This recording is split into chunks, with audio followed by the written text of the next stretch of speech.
aí pessoal, tudo bem? Eu sou o Igor Daut, do painel de preços da construção, e sou um dos programadores aqui do projeto. Nos últimos 2 dias eu andei fazendo uma programação que deu errado, e é isso mesmo que eu gostaria de mostrar aqui no vídeo. Esse é o motivo de fazer o vídeo, mostrar para outras pessoas como não fazer. Porque na verdade esse tema ele é muito pouco explorado na internet, programação em cima da tabela SINAP. Para quem não conhece, a tabela SINAP é uma tabela aí de referência de preços de materiais de construção, feito pela Caixa Econômica Federal, junto com o IBGE. É uma tabela bem grande, bem robusta. Na verdade, mais de uma tabela, são conjuntos de tabelas e 26 variações delas, porque é uma para cada estado do Brasil, né? E não encontrei muitas referências aí sobre trabalhos usando Python e nem outras linguagens, né? Certamente essa experiência aqui ela vale não só para Python, mas para outras linguagens, porque o importante do aprendizado aqui foi em cima de como é construída a tabela do SINAP. Bom, então essa aqui é a tabela JSON que eu criei. Ela mostra a identificação de qual é a composição, e abaixo dela está a árvore de todos os produtos, tudo que está dentro daquela árvore, apenas em termos de insumos, tá? Aqui não está mostrando subcomposições porque elas não interessam. Teoricamente, se a gente pegar esse quantitativo, né, que se chama coeficiente de representatividade, lá na tabela do SINAP.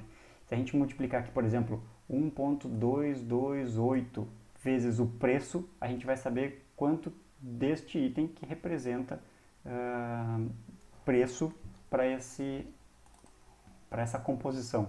Tá? Então, pegando um exemplo aqui. Ó, esse item aqui, ó, 4497, quantitativo 0.027. Vou aumentar um pouquinho a tela para enxergar melhor. 0.027. Esse item aí, ele é o primeiro item, tá aqui, ó, solda estanho. Tá? Solda estanho, ele tem uma quantidade 0.027. Ele é um produto por si só, tá? Ele é um insumo, como chama a tabela. Tá? Então, um insumo básico.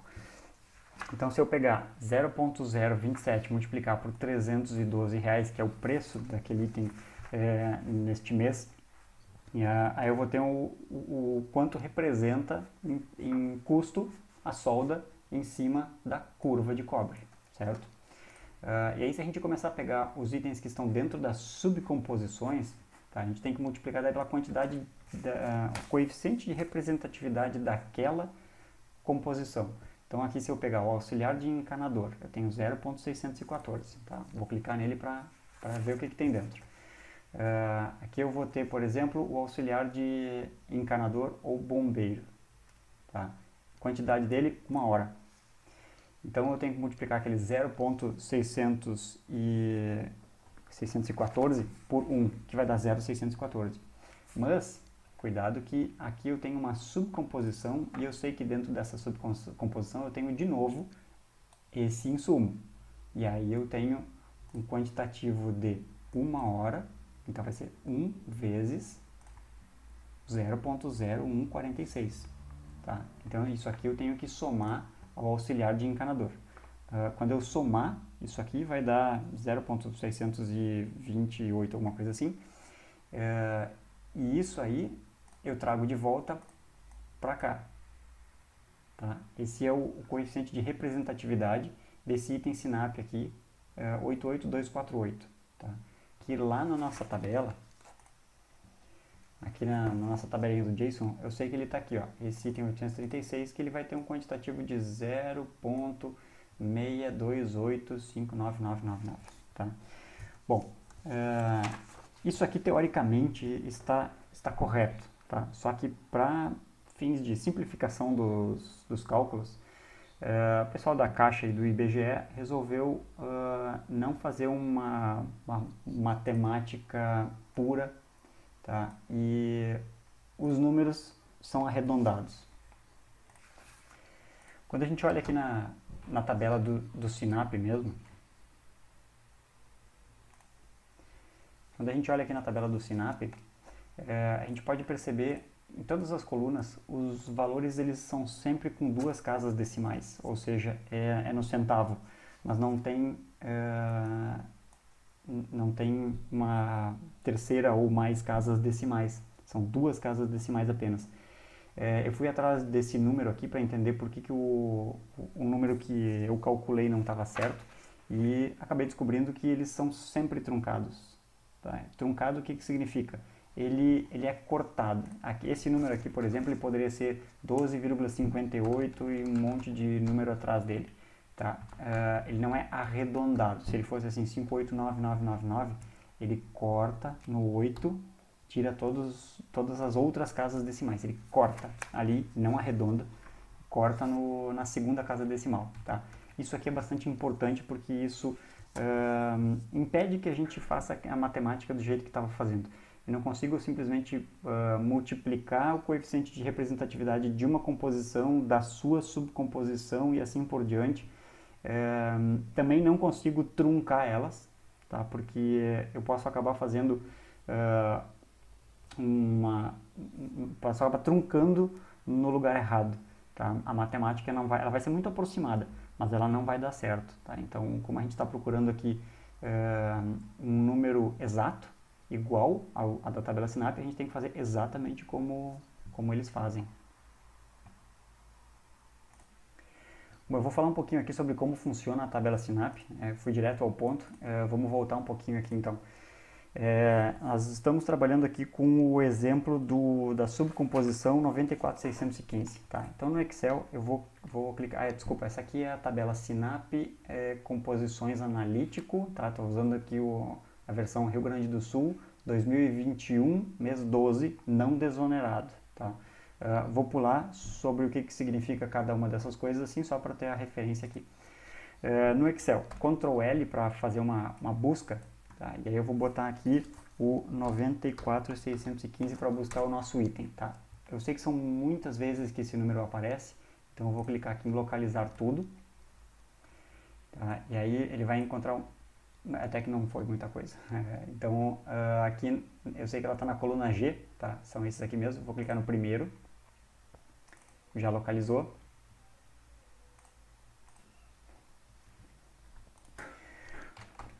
Vamos lá de novo, 94,615, né? Tá aqui essa linha ele começa. Bom, como é que funciona essa tabela aqui, tá? Vocês podem ver que aqui o 94,615 ele aparece várias vezes, tá? O que significa isso aqui? A composição, ela ocupa todas essas linhas aqui, tá? Ela tá aqui, ó, instalações hidrossanitárias, na primeira coluna, depois ela tem diversos dados no meio, 94,615 na primeira linha, significa que esse aqui é o título dela, tá? É a chamada para essa composição. As linhas a seguir, imediatamente abaixo dela, são o que está dentro dessa composição. Então aqui nesse caso nós temos 4 insumos e mais 2 composições, que eu estou chamando aqui, fins didáticos, de subcomposição. É a mesma coisa que a gente consegue ver lá no painel de preço da construção. Nós temos aqui 4 insumos, 2 subcomposições. Tá? Como é que a gente abre elas aqui dentro? Os insumos eles são preços diretos já. Tá? Essa coluna K, ela tem de forma repetida o preço final da composição. Tá? Então aqui não é o preço do insumo, é o mesmo valor que se repete. Depois na linha do insumo mais para a direita, aí a gente vai ter o coeficiente de representatividade dela, ou seja, o quanto deste item que é usado na composição, e o preço unitário. Tá? Então aqui nós temos 0,027 vezes R$ 337,34, que vai dar um resultado de R$ 9,10, R$ 9,10. Tá? Vamos fazer essa matemática aqui dentro do Excel. Vou dar um igual aqui para abrir a função. Este valor vezes este valor, vou dar um Enter, 9,10818. Então aqui a gente consegue ver já que o valor ele não foi arredondado para cima, senão teria dado 9,11. Aqui ele deu 9,10 e o resultado foi truncado. Tá? No Excel a gente pode fazer o exercício aqui também, ó, eu vou dar um truncar, minha versão em português, tá? Truncar aquele valor, e aí bota ponto e vírgula, número de dígitos que eu desejo é 2, pronto, 9,1, que é a mesma coisa que o 9,10. Então a gente consegue simular o resultado no Excel dessa forma também. Tá? Então, aqui a gente vê por que a nossa conta antes estava dando errado já. Eu preciso truncar todas as vezes que eu usar aquele item. Bom, a mesma forma de cálculo aqui vai valer para os próximos insumos, tá? Então as 4 primeiras linhas nós temos esta composição aqui com esses 4 itens.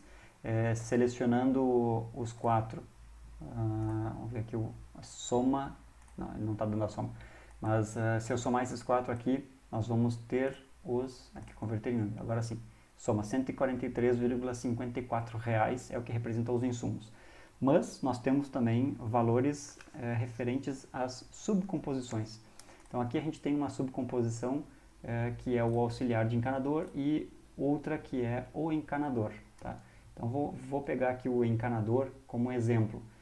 O encanador ele é uma composição também de número 88.267, que coluna M. Tá? Então se eu pegar esse valor aqui, vou dar um Ctrl L e colar o número aqui, ó, 88267. Vou clicar no localizar tudo. Esse aqui eu me lembro que tem bastante, aparece muitas vezes. Eu vou procurar aqui a coluna G, ó, é aqui onde ele aparece, tá? Então esse aqui é o título dele.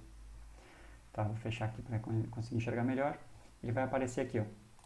Aquela subcomposição, então, ela está aqui, na linha quase 42 mil. O valor dela, R$ 22,36. Ela é composta de esses 7 insumos aqui e mais uma subcomposição, que é a mesma estrutura que a gente consegue enxergar lá no painel de preços. Então, aqui 82.267, se eu clicar nele, nós vamos ver 7 insumos e mais uma subcomposição. Tá? Se eu clicar nela, também vai encontrar outra coisa aqui, que é o encanador, que é um insumo. Tá? Aí sim chegou no valor final. Então, mesma estrutura que a gente encontra aqui, certo?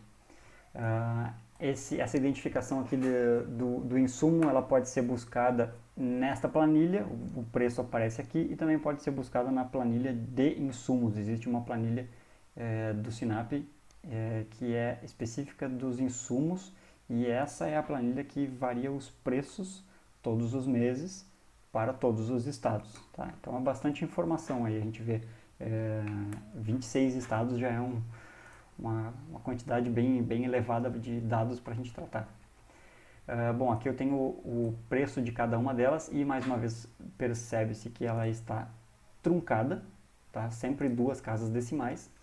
E se eu pego por exemplo, vamos pegar aqui a segunda linha, 1,13, tá? 1,13 é o preço do 37.370, a alimentação horista, e ele é utilizado lá pela nossa composição primária, 94.615, vai aparecer aqui, ó. Ela é utilizada aqui dentro desta composição, só que essa composição aqui ela é chamada 0,614 vezes. Então, o quanto ela representa aqui é 0, vou colocar numa outra linha aqui, ó. Seria aqueles 1,13 vezes 0,614. Eu já vou ter um valor 0,69. Tá? Esses outros números aqui, o 382, eles têm que ser cortados. Então não dá para fazer a matemática por representatividade de subitens. Ela precisa ser feita em cascata. Tá? Cascata, o que significa? Primeiro eu pego o valor dos insumos, depois eu vou pegar as composições dela, sempre truncando. Cada vez que eu fizer essa conta eu tenho que truncar os números. a composição mãe dela, trunco de novo, a composição mãe dela, trunco de novo, e assim sucessivamente. Bom, conclusão aqui da tentativa é que isso aqui não serve para nada, na verdade isso aqui não serviu para nada. Foi um excelente teste para aprender como não fazer, tá? E aí daqui a gente vai partir então para outras tentativas que envolvem ou fazer a matemática toda, que a gente está tentando evitar, que é para reduzir ao máximo o número de consultas a banco de dados. Ou a gente cria tabelas paralelas, isso aqui já era uma tabela paralela, mas outros formatos de tabelas paralelas, ou algumas mudanças estruturais aí, mas isso são cenas do próximo capítulo. Bom, pessoal, é isso aí. Eu espero que o vídeo tenha ajudado um pouquinho aí a entender como que funciona a estrutura do Sinap em relação a esses cálculos. A gente no fim abordou um pouquinho aqui sobre o Python, né? Foi mais um JSON, mas isso também é para mostrar que dá para fazer em qualquer linguagem, né? Essa matemática. Ou, em melhores termos, não dá para fazer em nenhuma linguagem o que a gente tentou fazer, porque não vai funcionar igual, não adianta, né? A gente tem que conseguir truncar o número, os preços e trabalhar em forma cascata, assim como é feito na tabela original da caixa IBGE, aí o famoso Sinap. Espero que tenha esclarecido um pouquinho aí sobre o funcionamento dessa estrutura e fico à disposição também, se alguém tiver alguma dúvida. Não gostaria que os outros passassem pela mesma dificuldade e frustração que eu passei aqui depois de 2 dias programando um negócio que não serviu para nada, além de aprender, certo? Então, obrigado, sucesso aí nas suas investidas.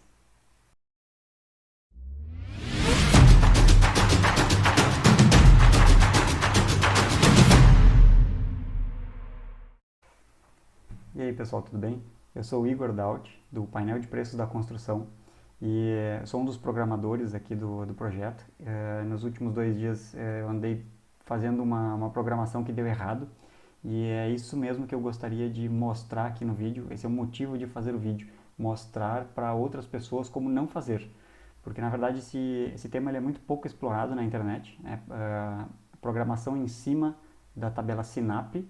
Para quem não conhece, a tabela Sinap é uma tabela aí de referência de preços de materiais de construção feito pela Caixa Econômica Federal junto com o IBGE. É uma tabela bem grande, bem robusta. Na verdade, mais de uma tabela, são conjuntos de tabelas e 26 variações delas, porque é uma para cada estado do Brasil, né?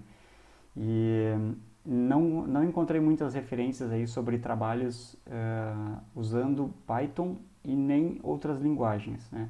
Certamente essa experiência aqui ela vale não só para Python, mas para outras linguagens, porque o importante do aprendizado aqui foi em cima de como é construída a tabela do Sinap.